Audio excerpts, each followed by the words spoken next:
Kumusta po kayong lahat? Sa mga nag-Valentine's dyan po, and nasa kagalhatian na tayo ng February. Papasok na po tayo sa buwan ng March. Iba't ibang uri po ng sakit yung puso ngayong summer. Yan po, yung vlogs natin. So yan, bago ko po umpisan, pwede po bang pakihingi ng konting tulong? Paki-subscribe na rin po sa bago dito sa channel po. Paki-likes na rin po and paki-share sa bago po. Paki-download na rin po yung notification bell para pag may bago po akong update, naka-notify po sa inyo para mapanood po ninyo bago kong upload na mga videos. Okay? Bali yung tips ko po ngayon, kapag kayo ay may mga sakit sa balat na yung namamaga yung balat ninyo, halimbawa, natumba kayo, napapalo yung binti ninyo, napapalo yung hita ninyo, napapalo yung leg ninyo, o napapalo yung katawan ninyo, tapos namaga siya.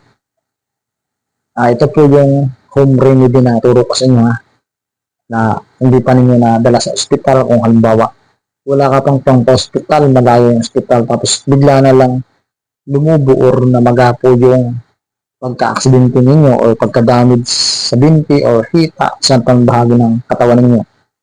Lalo na po kung kayo nasa bukid or sa field, ganun, o sa nayon. Alam po ba niyo yung tuba-tuba? Yung tuba-tuba, marami pong pinagkakaramitan yung tuba-tuba leaves. Yan po ay parang 5 finger, ganyan, o. Yan. Pero malaki pa siya dito. Kuha lang po kayo ng mga 5 hanggang 7 piraso ng tuba-tuba. Tapos, pahidanin nyo ng mantika yung tuba-tuba, isa-isa. Yung tabaak lang na side ng tuba-tuba. Kung saan ninyo tatapal na parte ng katawan ng maga ninyo, yun lang ang papahidan ninyo ng mantika or langis kung tawagin sa Southern Tagalog region. Langis. Pag sa Maynila, mantika. Yan. Yung tawag dito. Yung langis sa Maynila, yun yung pampahid nga. Sa probinsya, yung mantika, yung panglinis o pangluto. Tapos yung langis, yun din tawag nga sa pangluto, di ba? Mantika, langis, yung tawag sa Southern Tagalog region. Sa Manila, yung mantika, pangluto. Pag sinabing langis, mga langis ng sasakyan. Kuha lang po kayo ng 5 hanggang 7 na tuba-tuba. Bago po ninyo lagyan ng mantika or langis, dikdikin ninyo ng puno ng walis, tak. Or kung meron kayo dyan na pang ganun, parang pitpitin lang ninyo para lumabas-labas yung katas ng tuba-tuba. Tapos iinit po ninyo. Bago ninyo nga iinit, pahidan ninyo ng langis, yung 7 piraso or 5. Then pag ininit mo yan kasama yung langis, huwag mo masyadong sunugin yung dahon ng tuba-tuba, yung half cook lang yung pagkainit. Yung uminit lang siya. Yan. Pag yung kaya na ng katawan ng tao na may namamaga-maga o maligamgam, itapal ninyo po kung saan parte ng katawan ng may namamaga na tao. Halimbawa, namaga nga yung hita, tapos nabugbog yung laman niya. Siyempre, mamaga yan. Tapal ninyo yung dahon ng tuba-tuba, tapos talian ninyo ng katamtaman lang, huwag masyadong mahigpit kasi yung dugo niyan, hindi naman dadaloy ng maganda pag nakatali ng sobrang higpit. Ganon din kung sa braso or kung sa parting leg naman, may mga salumpas, di ba naman lalaki? Pwede mo siyang lagyan ng salumpas sa gilid. Isama mo yung dahon ng tuba-tuba. Alam mo ba yung dahon ng tuba-tuba? Subukan ko na yan. Napaka-effective po yung dahon ng tuba-tuba. Maging sa nakagat ka ng honeybee, nakagat ka ng mga iba't ibang insect or anong mga uri ng hayop, tapos namaga. Kumukupis po siya. Then kung bagong pong anak, yung babae sa probinsya, yan po yung tinatapal din sa tiyan, dahon ng tuba-tuba, lalo na parang namamaga o parang yung sabi ng bagong panganak, nasakit, namamaga na naramdaman niya. Yung pag tapalan ninyo ng dahon ng tuba-tuba, dikdikin ninyo nga muna para lumabas yung katas. Huwag ninyo masyado durugin.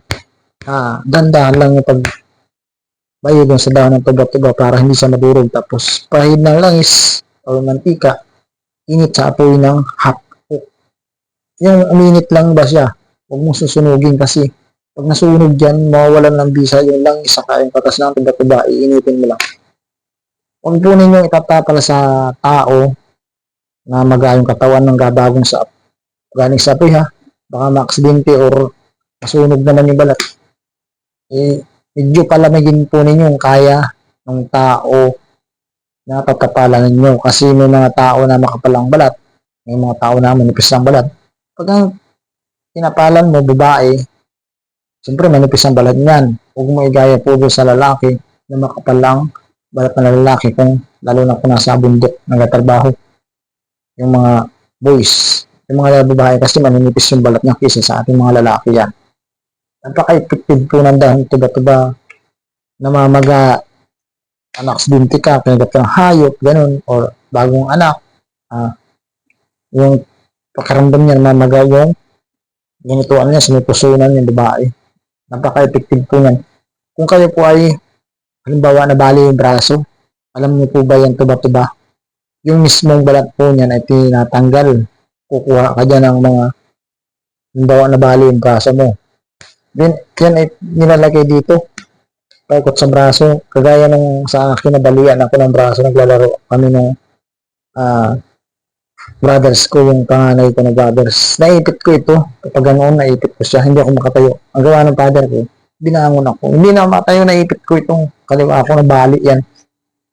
Alam niyo ba kung anong ginamot ng father ko? Kumuha siya ng balat ng tuba-tuba. Mga 5 or 4. Parang pinagkasya niya yan. Diyan yung kalikis ng sakop lahat ng braso ko. Yun nga ginawa niya. Dinikdik niya bahagya. Pinahidan niya ng mantika. Init sa apoy nang hindi masyado sunog para yung katas o yung langis ng dumpa. Tapos tinapal sa akin ng maligamgam na yung kaya ko na nung balat ko yan. Yun lang po nagtagaling sa akin yung katawan ng tuba-tuba. Binangkat dito, tinalian. Alam mo yung father ko kasi albularyo po yung father ko. Albularyo. Kaya alam niya yung mga natural na halamang gamot. Kaya nagawa nga ako ng channel ko na ito, yung pag-vlog sa iba't ibang natural na halamang gamot. Doon ako kumukuha sa kanya ng alam, saka may libro ako na binabasa bago ako mag-vlogs and look forward. Tapos i-apply ko dito sa YouTube channel ko, ganun. Nagtatanong-tanong ako doon sa father ko ngayon. Yung father ko patay na. Ngayon may iniwan sa aking libro ng mga may natural na halamang gamot. Siya yung binabasa ko.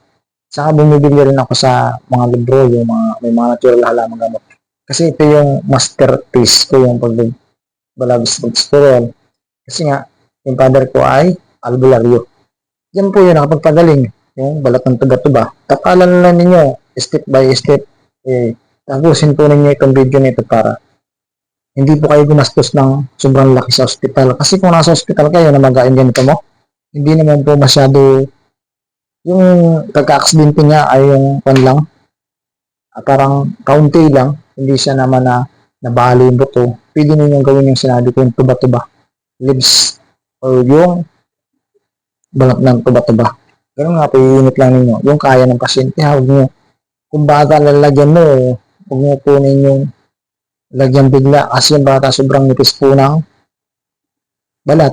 Kung bata po yung lalagyan ninyo, mag-ingat po kayo sa pagtatapal nyo pag galing sa apoy. Palamigin ninyo, ganun, o maligamgam, or bago nyo itapal dun sa anak ninyo, kung halimbawa mayroon sa napamamaga, idamdam ninyo muna sa balat ninyo. Alam nyo, para madamdam agad dito sa parting hita ninyo dito, yan sa malapit sa katawan na hita. Yan.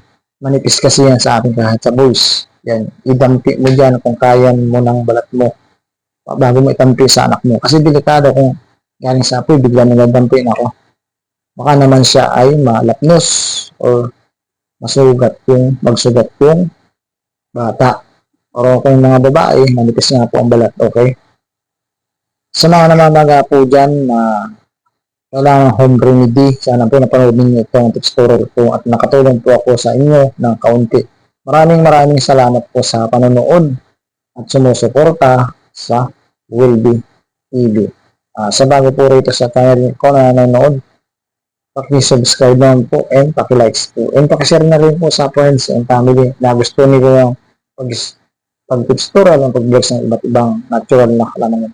Thank you for watching. I will be TV. Bye-bye!